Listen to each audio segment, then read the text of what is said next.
খেলাপি ঋণ প্রায় ৫.৫ লাখ কোটি টাকা।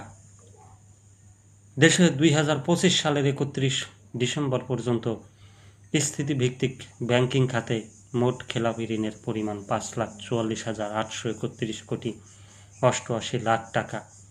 আর বর্তমান সংসদ সদস্যদের কারো তাদের স্বার্থ সংশ্লিষ্ট প্রতিষ্ঠানের ব্যাংক এবং ফাইন্যান্স কোম্পানিতে মোট খেলাপি ঋণের পরিমাণ ১১,১১৭ কোটি ৩১ লাখ টাকা। আদালতের নির্দেশনা মোতাবেক ৩,৩30 কোটি ৮ লাখ টাকা খেলাপি হিসেবে দেখানো হয়েছে।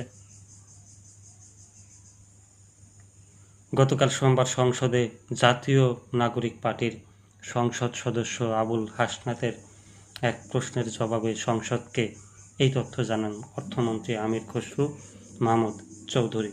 ডেপুটি স্পিকার কায়সার কামালের সভাপতিত্বে বৈঠকের শুরুতে প্রশ্নোত্তর টেবিলে উত্থাপিত হয়। ফেনী ২ আসনের বিএনপি দলীয় সংসদ সদস্য জয়নাল আবেদিনের এক প্রশ্নের জবাবে অর্থমন্ত্রী সংসদকে জানান, বর্তমান সরকার দায়িত্ব গ্রহণের সময় বৈশ্বিক অস্থিরতা, পণ্যমূল্য বৃদ্ধি, বৈদেশিক লেনদেনের চাপ, ব্যাংকিং খাতের দুর্বলতা এবং অতীতের বিভিন্ন অনিয়ম সহ নানা অর্থনৈতিক চ্যালেঞ্জের মুখোমুখি হয়েছে। এসব চ্যালেঞ্জ থাকা সত্ত্বেও অর্থনীতিকে শক্তিশালী, স্থিতিশীল ও গতিশীল করতে সরকার ইতিমধ্যে বিভিন্ন পদক্ষেপ গ্রহণ ও বাস্তবায়ন করছে। হাসনাত আবদুল্লাহ তার প্রশ্নে জানতে চান, দেশে এই মুহূর্তে প্রকৃত খেলাপি ব্যাংক ঋণের পরিমাণ কত, শীর্ষ 20 খেলাপি কারা, খেলাপি ঋণ আদায়ে সরকার কি ব্যবস্থা নিয়েছে এবং সংসদ সদস্যদের ব্যাংক ঋণ এবং খেলাপি ঋণের পরিমাণ কত।